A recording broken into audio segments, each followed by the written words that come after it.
হচ্ছে একটা গ্রুপ যায় আমাদের, তারা যায় হচ্ছে ওইখানে যে লুটপাট হচ্ছে, যেটা আমরা খবর পাই, লুটপাটটা থামাইতে চায়।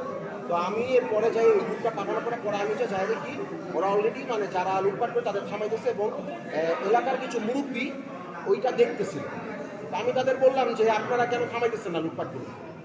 এই কথা বলার 2-3 মিনিটের মাথায় পিছন থেকে মানে মুখ বাঁধা কিছু মানে উঠতি বয়সের ছেলে পেলে বড় বড় রামদা নিয়ে তারা দৌড়ে এসে বলতেছে যে ধর এদের একটারও রাখবো না, ধর। এই কথা বলা মানে আমি যখন এটা দেখলাম যে ওরা দৌড়ে আসতেছে তখন আমি মুরব্বীদের বললাম যে আপনারা এদের থামান, এরা তো আমাদের মেরে ফেলবে। তখন একজন মুরব্বী আমার ধাক্কা দেয়, ধাক্কা দিয়ে আমরা ফেলে দেওয়ার পরে আমার হচ্ছে জানি না আমার গায়েকে আঘাত করে, আমার হচ্ছে প্রায় মানে আমার পায়ে এখানে কয়েকটা বাড়ি লাগে। এই মুহূর্তে হচ্ছে কয়েকজন আবার আমাকে এসে আমাদের ছাত্র কয়েকজন এসে আমাকে ধরে ভাই কি হয়েছে, আমি কিন্তু তোমার সাথে দৌড় দাও, সবারই বলো দৌড় দিতে নাহলে মেরে ফেলবে। ওরা সবাই দৌড় দেয় এবং ভিতরে তো অনেকেই তখন অবস্থান করে, ওরা আর দৌড় দেওয়ার সুযোগটা পায় না।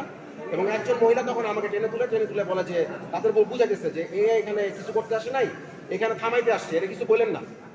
এরকম বলতে উনি তখন আমাকে আধা ঘন্টার মতো মানে উনি একটা সেফ জায়গায় নিয়ে যায় এবং আধা ঘন্টা আমাকে আটকে রাখে।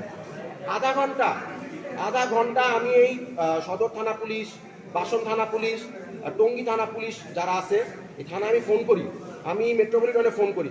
তারা আমার কাছে শুধু 1 ঘন্টা ধরে খালি একটা জিনিসই জানতে চেয়েছে, এক্সাক্ট বর্ণনা কি, পরিস্থিতি কোথায় ঘটছে, রাস্তা কোনটা, বাসার নাম্বার কোনটা, কখন গেছো, কেন আপনারা উপস্থিত থাকতে পারলেন না।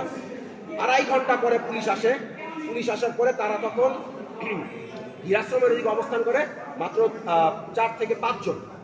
এবং যখন আমরা তাদের কাছে যাই তাদেরকে আমরা যখন বলি, আমরা এইভাবে পর্যন্ত বলছি স্যার প্লিজ আপনারা আসেন, আমাদের ছাত্রদের আটকে রাখছে। আমরা যখন কয়েকজন যখন ওইখানে যাই আমাদের বলে আপনাদের 2-4 জনের মধ্যে বেড়ে ফেলছি আমরা। ওই সব মানে জানোয়ারগুলো আমাদের বলে আপনাদের তো কয়েকজনকে আমরা মেরে ফেলছি, আপনারা এখানে এসে কি করবেন। এটা শুনে আমরা সাথে সাথে আবার প্রশাসনকে ফোন করি, স্যার ওদের মেরে ফেলছে, আপনারা তাড়াতাড়ি আসেন। তারা আসছে নাই, তারা 2 থেকে 2.5 ঘন্টা পরে তারপর আসে। তারপর তারা বিভিন্ন প্রোটোকলের কথা বলে, বিভিন্ন রুলস মানে এইগুলা মানে অনেক কিছু হাবিজাবি বলে। আমাদের এসে দাঁড়ায় ছিল, পরিস্থিতি দেখে, বলে যে আমাদের তো আগাইতে হবে, সময় লাগবে। আমাদের আকুতি মিনতি এবং মানে অনেক চিলাচিলি করে তারা আগায় এবং ততক্ষণে তাদের অবস্থান হওয়ার ওই সময়টুকুর মধ্যে ওইখানে যারা রামদা নিয়ে যারা হচ্ছে রাস্তায় অবস্থান করতেছিল, তারপর হচ্ছে আশেপাশে যারা ঘোরাঘুরি করতেছিল, তারা ওইখান থেকে মানে চলে যায়, তাদের আর পাওয়া যায় না। বাসা খালি ছিল, বাসা থেকে পরে আমরা যাওয়ার পরে দেখলাম একটা অটো আসলো, অটোতে হচ্ছে আমাদের 5-6 জন আহত শিক্ষার্থী, ওরা হচ্ছে পরে চলে গেল। এবং আমরা যখন পুলিশ নিয়ে ঢুকি, প্রশাসন নিয়ে ঢুকি, আর্মি নিয়ে ঢুকি, তখন আরো 2 জনকে মুমূর্ষু অবস্থা আমরা বের করি। এবং যখন ওরা সদর হসপিটালে আসে এক দফায়, তখন সদর হসপিটালে ওদের অচেতন অবস্থায় ফেলে রাখা হয়।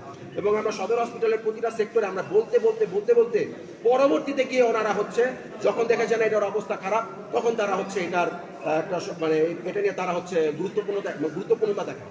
তা আমার কথা হচ্ছে প্রশাসন আজকে যে অবহেলাটা দেখালো, এই অবহেলাটা না দেখালে আজকে আমাদের শিক্ষার্থীরা এতটা আহত হইতো না। আমাদের শিক্ষার্থীরাই আপনাদের এখনো টিকায় রাখছে। আপনাদের বোঝা উচিত ছিল, আমরা যদি চাই আপনারা টিকতে পারবেন না।